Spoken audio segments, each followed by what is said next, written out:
And again. And again. And again. Click copy, click paste. If you're looking for booking that's been done before, if you're looking for creative that's copycatting, well, you came to the right place. The Creative Circus, led by none other than Paula Vec. Oh, Paula Vec. We done heard and seen this all before. Literally, click copy, click paste, click copy, click paste. Booking from the head of creative that has nothing creative in his head. So he gets his track and field on and he starts to run everything back. Randy Orton pulls a John Cena and turns heel on Cody Rhodes almost the same exact way that it played out last year at the Elimination Chamber. You would think the guy was 200,000 dislikes on a video of him winning the Undisputed Championship will be the one to turn heel, but nope, WWE finds a way to screw it up again. Randy turns on Cody and now you got a stadium full of people cheering and clapping while WWE's Golden Boy getting beat to a pulp. I'ma show you this.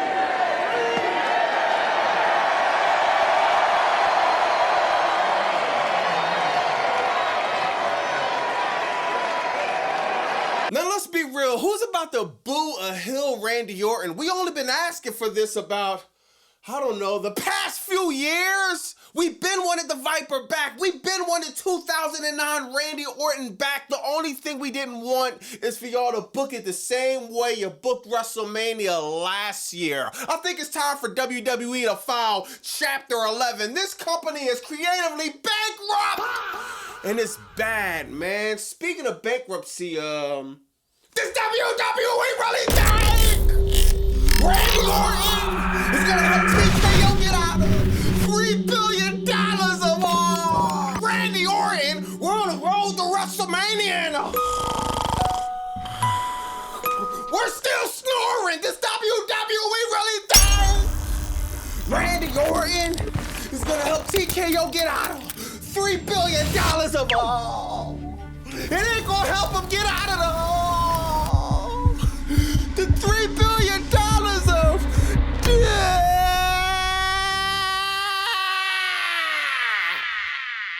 Now let's go down a rabbit hole because this gets deeper than a John Cena turn from last year. Do you remember how we got to WrestleMania 40? The Rock was a super baby face. Then after the backlash of him taking the main event from Cody Rhodes, he turned into the final boss, turned heel, beat Cody, left him bloody by his bus. And this was the last time WWE was fired. Don't forget the time Kevin Owens turned heel and beat Cody up in front of his tour bus. How many times WWE is gonna do the same thing? This guy has made millions in the WWE, but Triple H wants the fans to turn around and say, oh, poor Cody, and feel bad about him getting betrayed. Give me a break. The creative ideas of this company reminds me of the items of a yard sale or something like that. It ain't nothing new, and I'm sick of it. They even got Drew McIntyre starting off Crackdown, quitting WWE just like he did a few years ago. It's like, come on, you don't have anything better for Drew McIntyre than running the same angle he already did? And what made it worse is Drew quitting WWE lasted about 2 hours, 26 minutes, and 36 seconds because he winds up showing back up at the end of the night and attacking Jacob Fatu. Now he's in a match with Jacob Fatu next week, so what was the point of even doing the whole quitting angle to begin with? I have no idea, just like how I have no idea why Jacob Fatu isn't worried about the guy who knocked out his teeth a few months ago. And on top of that, you got Sami Zayn doing the same exact feud he already did with Karrion Kross. It's literally the same thing. Backstage segments, cryptic talking, riddles, they literally took the template from Karrion Kross and Scarlett and gave it to Aleister Black and Zelina Vega. Like, come on. Lazy Levesque! Striking again. Producer, cue his music! La la la la la. La la la la la. La la la la la la. Lazy Levesque. The booking is poop. Oh. Now y'all know I've been calling WWE the creative circus for the past few months, and man, it seems like I'm not the only one that's feeling that way. Out of all people, John Cena himself goes on Instagram with a cryptic message. And people are speculating that he is talking about the Fed. He puts up a picture and it says, "Don't blame a clown for acting like a clown. Blame yourself for joining the circus." And I gotta agree with Cena, man. I can't blame the clown when I'm tuning into this circus every single week. And it's not a mistake we haven't really seen John Cena doing anything with the WWE since he retired last year. Outside of doing Cody Rhodes podcast, we haven't seen him backstage. He haven't been at the Performance Center. He haven't been at WWE headquarters, nowhere. People swore up and down John Cena was gonna get inducted into the 2026 Hall of Fame, and it's obvious that's not happening. It's not happening in 2027 either.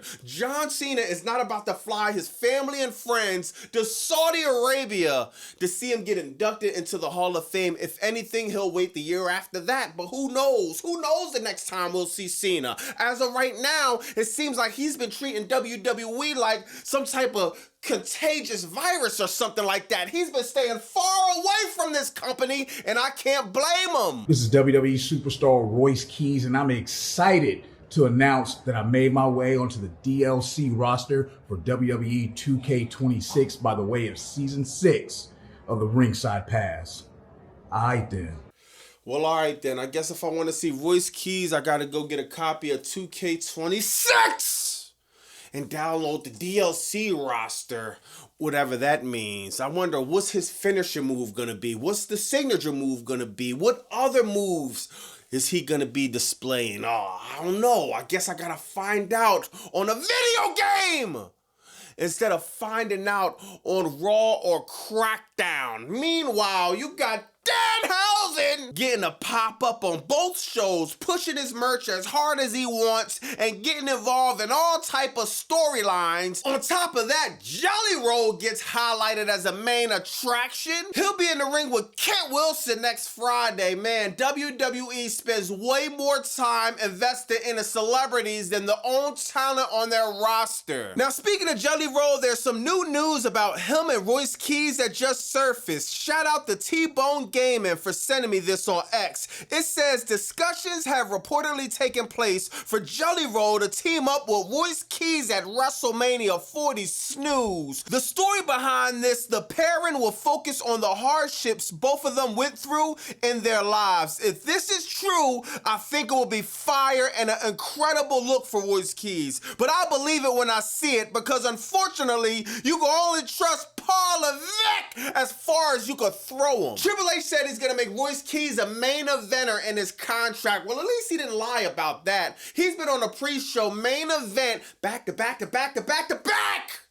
So I guess I'll have to download the DLC for 2K26 to see Royce Keys in the ring. Great. Dog, what does DLC even mean anyway? Let me know in the comments, because if you ask me, DLC is meaning, I don't know, doesn't leave catering! My God, don't be surprised if WWE has a police raid sometime soon. Oh, why you say that, Bobby Monsoon?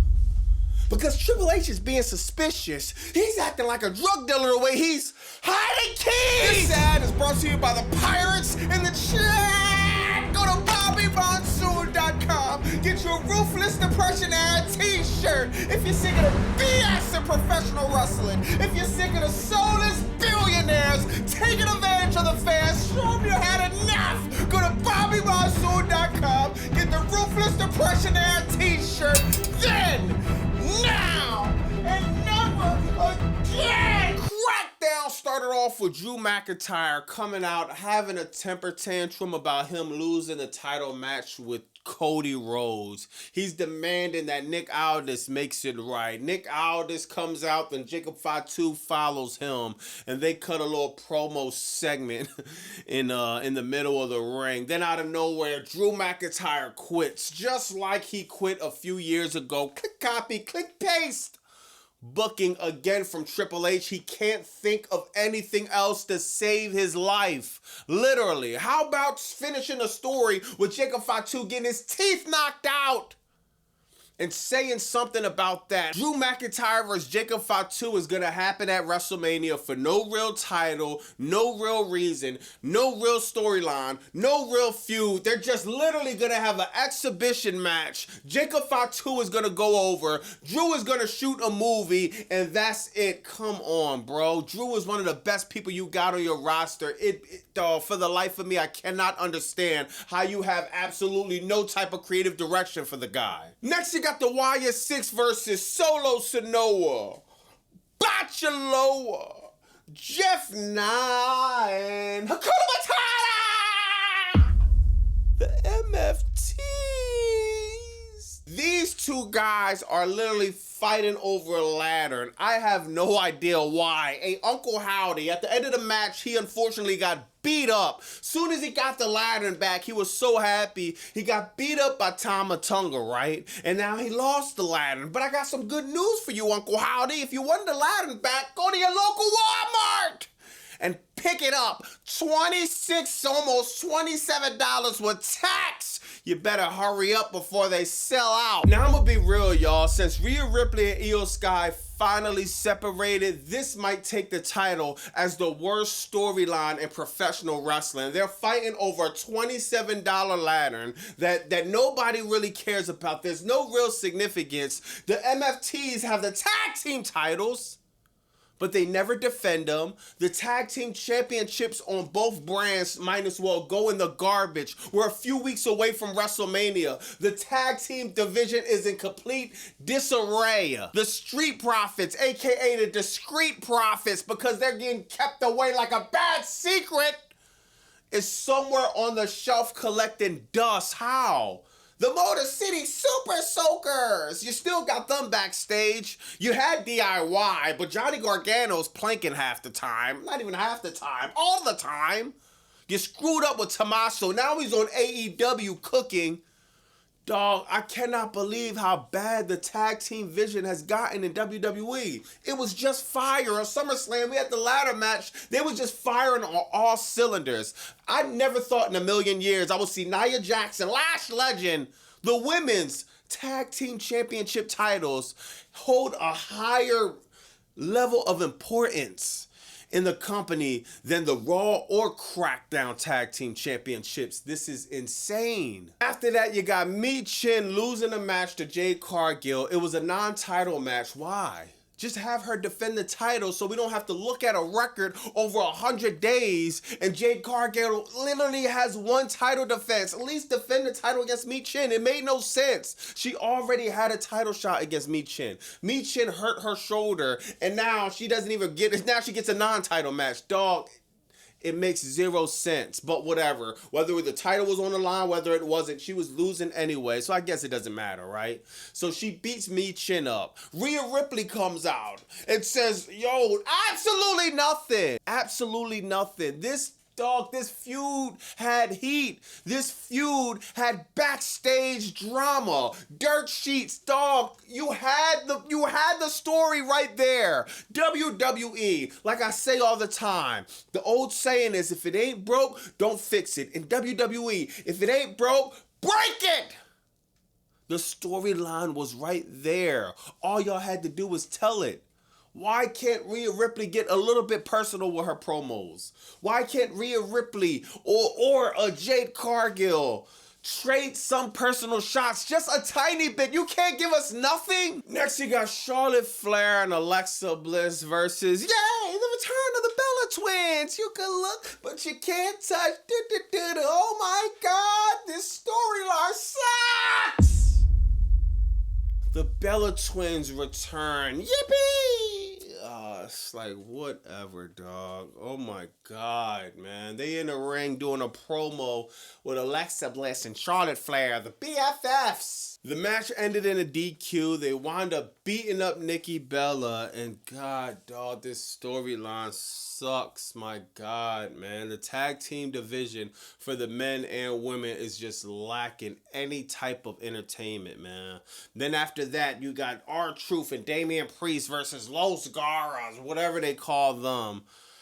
You know R-Truth and Damian Priest was gonna win. Los Garras don't win nothing. I don't know why this tag team is even around. They should send them to AAA, send them to NXT if you're not gonna put a storyline behind these two, man. Where's Santos Escobar at?